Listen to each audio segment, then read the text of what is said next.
Fala pessoal, tudo certo? Eu queria discutir com vocês hoje um pouco sobre a desconsideração da personalidade jurídica, né? Quando você tem uma empresa e essa empresa está cheia de dívidas, né? Então, como é que eu faço, professor, para não pagar a dívida? Ou será se o meu patrimônio vai responder por toda a dívida que é da empresa? A princípio, não, né? A resposta logo de cara é essa, porque afinal de contas, um dos princípios aí do direito empresarial é exatamente essa autonomia entre os patrimônios, né? Uma coisa é o patrimônio da pessoa física, dos sócios, né, da entidade, da empresa.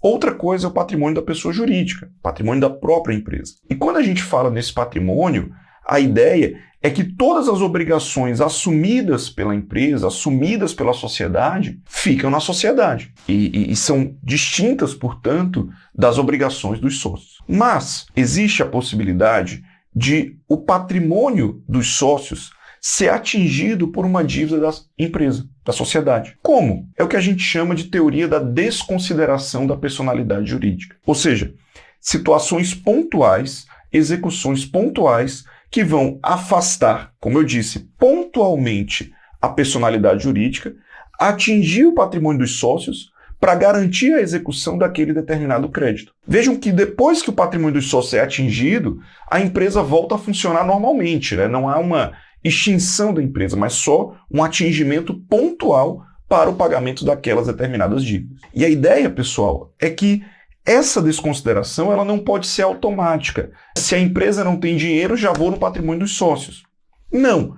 A ideia é que a teoria da desconsideração da personalidade jurídica, ou a teoria maior da desconsideração, ela está prevista ali no artigo 50 do Código Civil e estabelece o seguinte: em caso de abuso da personalidade jurídica, caracterizado pelo desvio de finalidade ou pela confusão patrimonial, pode o juiz, a requerimento da parte ou do Ministério Público, quando lhe couber intervir no processo, desconsiderá-la para que os efeitos de certas e determinadas relações de obrigações sejam estendidos aos bens particulares, de administradores ou de sócios da pessoa jurídica, beneficiados direta ou indiretamente pelo abuso.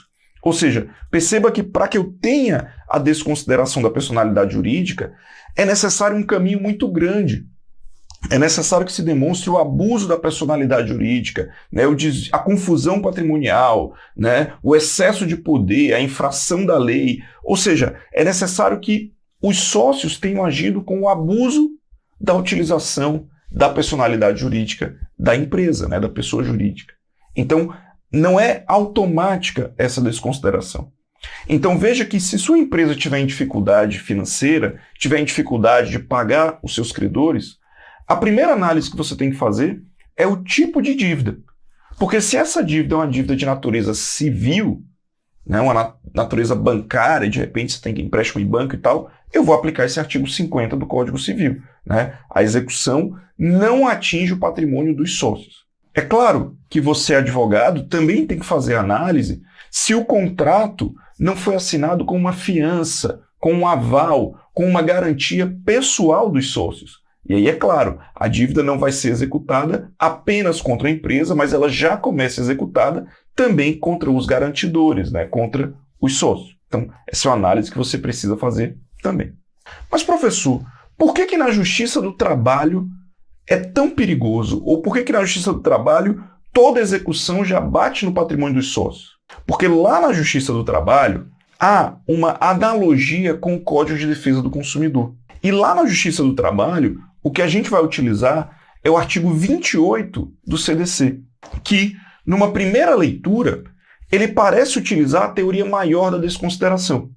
O artigo 28, ele diz, né, no caput do CDC, que o juiz poderá desconsiderar a personalidade jurídica da sociedade quando, em detrimento do consumidor, houver abuso de direito, excesso de poder, infração da lei, fato ou ato ilícito ou violação dos estatutos ou contrato social.